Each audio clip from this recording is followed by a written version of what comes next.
3, paragraphs 4 and 6 of the Constitution, the Senate is now constituted and convened as an impeachment court, and the impeachment trial of Vice President Sara Zimmerman Duterte is hereby declared open and called to order. At this time, the chair will preside the oath to the senators in the chamber in conformity with Article 11, Section 3, Paragraph 6 of the Constitution. What is the pleasure of the Honorable Marcos? Yes, Mr. President. May I place on record that I make this oath ad cautelam without prejudice to the resolution of jurisdictional issues as well as issues pertaining to the validity of the impeachment complaint or to the filing thereof, if any. Thank you. Duly noted and entered into the records. What is the pleasure of Senator Padilla? Gusto ko lamang din pong mailagay sa talaan na ako po ay manunumpa pero meron pong reserbasyon. Yun lamang po. Duly noted and entered into the records. May I now request everyone to please rise. Case number 003-2025 in the matter of the impeachment trial of Vice President Sara Zimmerman Duterte. Call of Senator Judges. Senator Binay, Senator Cayetano Alan, Senator Cayetano Pia, Senator De La Rosa, Senator Ejercito, Senator Estrada, Senator Gatchalian, Senator Go, Senator Ontiveros, Senator Lapid, Senator Legarda, Senator Marcos, Senator Padilla, Senator Pimentel, Senator Poe, Senator Revilla, Senator Tolentino, Senator Tulfo, Senator Villanueva, Senator Villar Cynthia, Senator Villar Mark, Senator Zubiri, the presiding officer. With 23 senator judges present, Chair hereby declares the presence of a quorum. Before we take up the matter at hand as earlier agreed upon when the Senate was still sitting in plenary, Chair would like to first adopt our rules. Chair hereby adopts resolution number 39 of the Rules of Procedure on Impeachment Trials, Rule 6 of which provides that the provisions of the rules of the Senate and the revised rules of court shall apply suppletorily whenever applicable.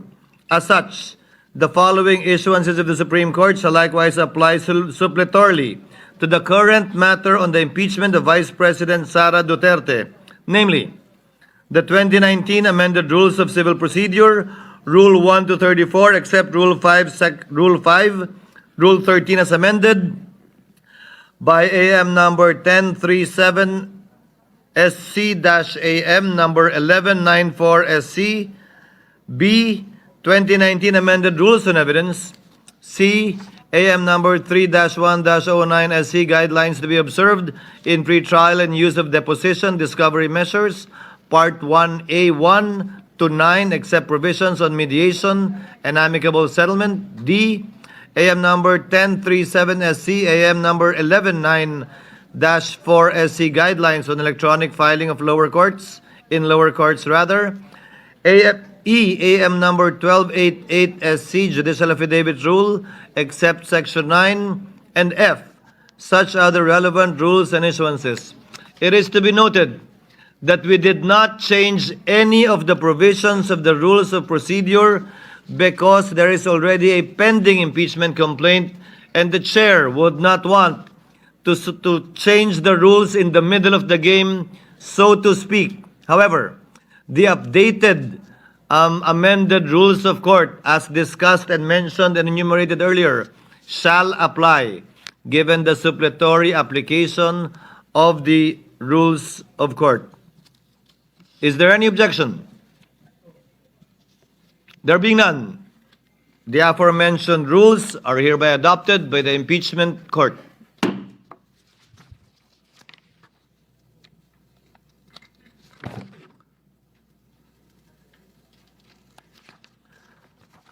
Proceeding now to the matter at hand as earlier agreed upon and discussed by the Senate sitting in plenary. What is the pleasure of Member Judge Tolentino? Mr. President, for the record, Mr. President, Mr. Presiding Officer, The gentleman may proceed. in view of the convening of the impeachment court, I move that the Committee on Rules be discharged with the previous referral of the subject impeachment complaint, considering that the plenary itself, acting as a body, has initiated and ratified the formation of the impeachment court through a direct act. It is therefore submitted that there is no further necessity for a committee report to be submitted, debated, or adopted in relation thereto. I so move, Mr. President. Any objection to the motion? Hearing none, the Committee on Rules is so discharged as indicated by Member Judge Tolentino. Chair now reiterates the earlier agreed upon matter to be taken up once we have convened as an impeachment court, and for this purpose, the chair would like to recognize Senator Judge Bato de la Rosa to kindly reiterate his motion, and thereafter, Senator Judge Go to second his motion. Senator De La Rosa is recognized. You may proceed, sir.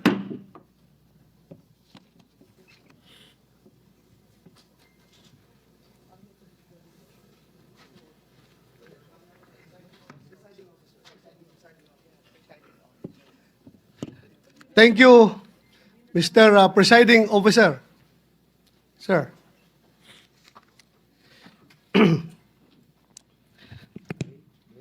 So I would reiterate my motion. The Kindly motion restate the itself- motion you made earlier while the Senate was sitting in plenary session. Yes, Mr. President. In the spirit of true action, therefore, allow me to end by moving.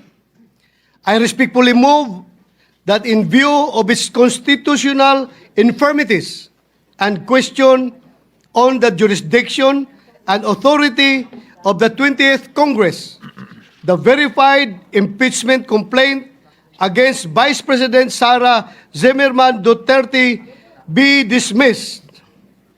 I so move, Mr. President. Mr. Presiding Officer. Senator Go is recognized for his seconding speech. Rather, Senator Judge Go is recognized for his seconding speech. Mr. Presiding Officer, I just wish to give my remarks and second the motion of Senator Judge Bato de la Rosa. I agree with the motion of Senator Judge Bato. Ang gusto nating kalabasan ng paglilitis na ito ay hustisya, hindi politika. Mararating lang natin ito kung masasagot ang mga katanungang na hindi nabibigyan ng linaw hanggang ngayon. Kung kaya't sana naman, pag-aralan natin ito ng mabuti. Tama na hindi dapat ito patagalin, pero hindi rin dapat ito madaliin. At the very least, pag-aralan natin ito ng mabuti. Baka naman maaari natin itong ibalik o i-remand muna natin. Tama naman po ang accountability. Huwag lang pong politikahin. May tamang proseso ang impeachment. Dapat pag-aralan natin ito ng mabuti. Under Article 11, Section 3 of the 1987 Constitution, a verified complaint for impeachment may be filed by any member of the House of Representatives or by any citizen upon a resolution or endorsement by any member thereof, which shall be included in the order of business within 10 days and referred to the proper committee within 3 session days thereafter. On December 2, 2024, the first impeachment complaint endorsed by members of the House of Representatives was filed before the Secretary General of the lower house.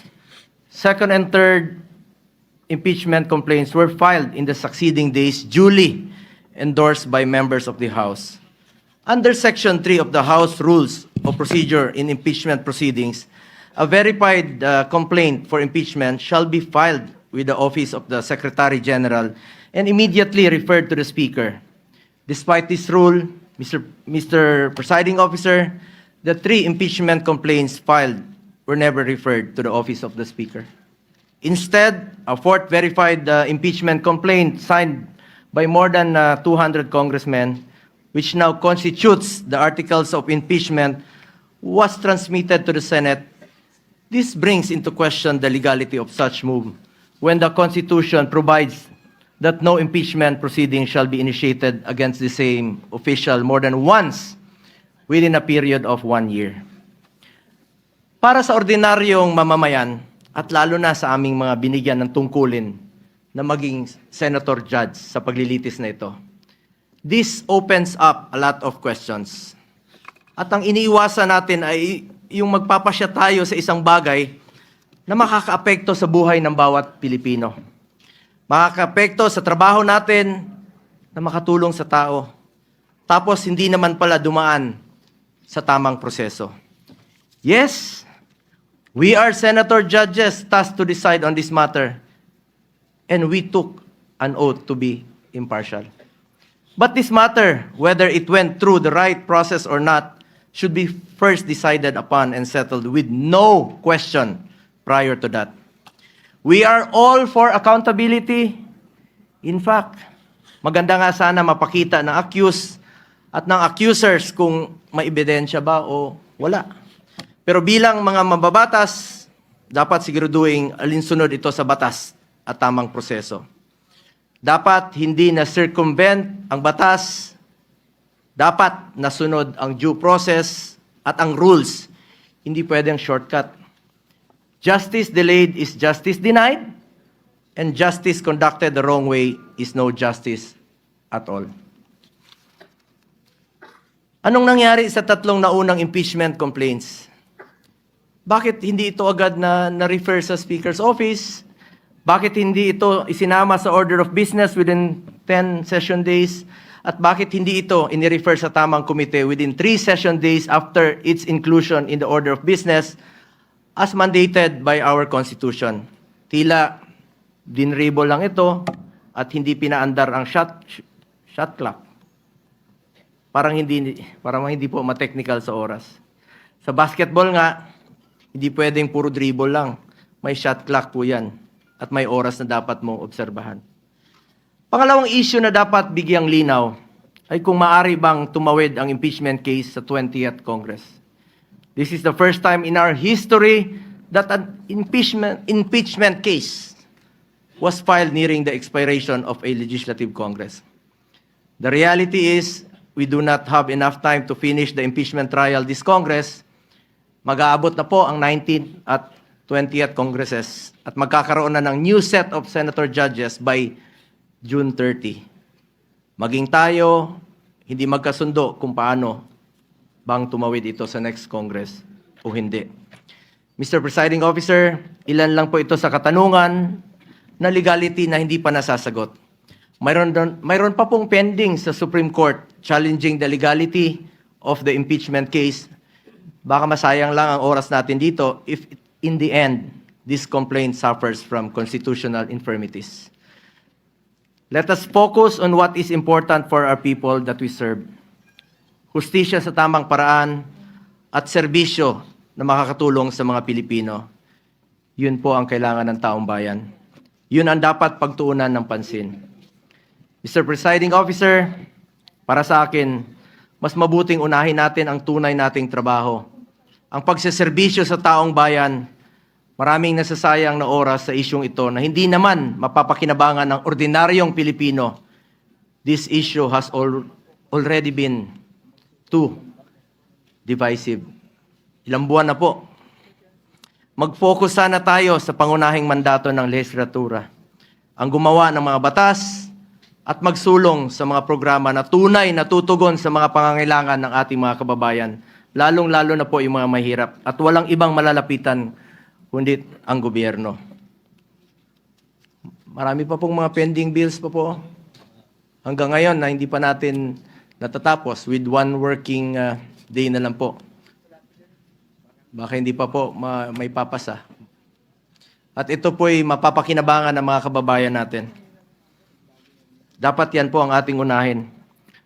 as raised by some of our colleagues yesterday, that in as far as the impeachment case is concerned, based on the results of the recent midterm elections, I believe the Filipino people have decided at ang kanilang desisyon, mas gusto po nilang tutukan natin ang trabaho at serbisyo. Tama na, tigilan na natin ang pamumulitika. 3 taon na lang po, matatapos na ang termino ng Vice Presidente. Election na naman, at antayin nyo lang sana. Ang importante sa ating mga kababayan ay may pagkain sa kanilang hapagkainan. May matibay na healthcare system na kayang tumugon sa pangangailangan ng may sakit, disenteng trabaho at marangal na pagkakakitaan, dekalidad at abot-kayang edukasyon, at ang katiyakan at panatag na ligtas silang makakauwi kahit sa gabi. Hindi naman nakakain itong impeachment. Sana pwede ninyong ikonsidera at the very least, bago tayo maglitis dito, siguraduhin muna natin na nasa tama na prosesong tinahak natin dito. At the very least nga, sabi ko, marahil pwedeng ibalik o i-remand muna na ito sa pinagmulan sa House of Representatives dahil marami pang ang katanungan ang legally hindi nasasagot. Mas mabuting siguraduhin natin na sumunod sa proseso ang anumang kaso na ating diringgin para hindi masayang ang ating oras. Sang-ayon po ako na hindi natin ito dapat patagalin. Kahit si Vice President Sara Duterte gusto naman harapin ang kaso, ngunit wala ring dapat may gusto na madaliin po ito. Paano kung magsimula na tayo ngayon at magdesisyon ang Supreme Court na unconstitutional ang ginawang procedure ng House of Representatives? Paano kung sabihin nila na hindi pwedeng tumawid sa 20th Congress? Ano ang magiging aksyon natin? This puts us in a possible conflict with the decision of the Supreme Court. We must be prudent about this matter. Mr. Presiding Officer, I just want to reiterate, hindi ko po tinatalikuran ang aking sinumpaang mandato. Tungkulin ko yan as Senator Judge, kahit araw-araw tayong maglitis dito, but we would also be remiss of our duty kung hindi natin siguraduhin na dumaan ito sa tamang prosesong nakasaad sa ating konstitusyon. At kilala ko po ang mga Duterte, Mr. Presiding Officer. Hindi sila tumatakas sa accountability, hindi sila tumatalikod sa hamon ng buhay, hindi sila tumatalikod sa kanilang tungkulin. Maraming beses nang sinabi ni dating Pangulong Duterte na handa nga siyang sumagot at harapin ang mga inaakusa sa kanya, pero dito po sa ating bayan, hindi sa ibang bansa. Nabanggit din po ni Vice President Sara Duterte na handa siyang harapin ang impeachment case laban sa kanya. Hindi ito issue ng pagtakas sa accountability. Ang gusto natin dito, siguraduhin na nasunod ang tamang proseso. We must respect and abide by the procedure laid out in our Constitution. Hindi pwedeng mamili lang tayo ng mga provision na ating susundin. We are all bound to the rule of law and we must follow due process. That is all, Mr. Presiding Officer. Thank you, Senator Go. Before Senator Ontiveros, Chair would like to first acknowledge Senator Padilla. What is the pleasure of Senator Judge Padilla? Maraming salamat po, Tagapangulong Pinunong Hukom. Mga mahal kong hukom, alam ko po na napakainit at napakamabigat ang hangin dito sa ating bulwagan. Punong-puno ng tensyon, palaisipan, pero habang abala po tayo sa politika, maraming mahalagang panukala ang hindi nabibigyan ng pansin. Mga panukalang batas na hindi tungkol sa kapangyarihan, kundi tungkol sa buhay, sa sakit, sa gutom, sa karapatan ng manggagawa. Tulad na lamang po ng medical cannabis bill. Hindi po ito usaping droga. Ito'y usaping dignidad. Araw-araw may mga batang may epilepsy, may mga cancer patients, may mga nanay at tatay na umiiyak sa sakit, humihingi ng legal na lunas. Nandito na po ang solusyon, pero pinapatagal pa natin. Gaano ba katagal natin hahayaang magdusa ang kapwa natin? Isa pa po, ang mga panukala ukol sa pagtataas ng minimum wage ng mga manggagawa sa pribadong sektor. Hindi po nagpapahinga ang presyo ng bilihin. Ang pamasahe, pagkain, renta, lahat po ay tumataas. Pero ang sahod, naiiwan. Kailangan po nating ipaglaban ang manggagawang Pilipino. Ibigay na natin ang nararapat para sa kanila. Isa pa po, ang Revised Cooperative Code Bill na nakapasa na sa ikatlong pagbasa sa mababang kapulungan at pinagdidiskusyonan pa rin sa komite sa Senado. Ito po para sa mga magsasaka, mangingisda at maliliit na negosyante. Pinal na sana, isang boto na lang, pero naisang tabi pa. Sila po ang bumubuhay sa probinsya. Sila rin ang tunay na haligi ng lokal na ekonomiya. Bakit natin sila pinaghihintay? Mga mahal kong kasama sa Senado, unang-una na po ang aking BFF. I love you, pare. Alam kong may kinakaharap tayong seryosong krisis pampolitika. Pero hindi po dahilan yon para kalimutan ang tunay na trabaho natin, ang maglingkod sa bayan. Ang hustisya pwedeng isabay sa serbisyo, hindi kailangang mamili. Pakiusap ko po, huwag nating hayaang matabunan ng ingay ng politika ang sigaw ng ordinaryong Pilipino. Habang pinagdidibatihan natin ang impeachment, may mga kababayang tayong hinihintay ang gamot, dagdag sahod at ng pag-asa. Bawat araw ng delay, may nawawalan ng lakas ng loob. Bawat hindi pagtutok, may Pilipinong nawawala ang tiwala. Ilan lamang ito sa mga panukalang batas na naantala dahil sa usapin ng impeachment. Ito po ang panawagan ko bilang inyong kasama. Tulungan natin ang mga panukalang tunay na may silbi. Panahon na po para pakinggan ng bayan. Naniniwala po ako na ang pag-usad ng impeachment ay hindi makabubuti sa ating bayan. Ang ganitong hakbang ay hindi lamang nagbubunsod ng lalong pagkakahati-hati ng ating sambayanan, kung hindi isa ring sagabal sa patuloy na pagganap ng ating mga tungkulin legislatura, lalo na po sa Senado. Sa halip na ituon natin ang ating oras, talino at lakas sa mga panukalang batas at programang makatutulong sa pagbangon ng ating ekonomiya at kapakanan ng mamamayan, tayo'y nalilihis sa usaping hindi agarang dapat aksyonan. Napapabalita pa nga na bumagsak po ang ating net foreign direct investment inflows ng bansa mula Marso ngayong taon dahil sa political instability. Pati na rin po ang ating turismo sa bansa.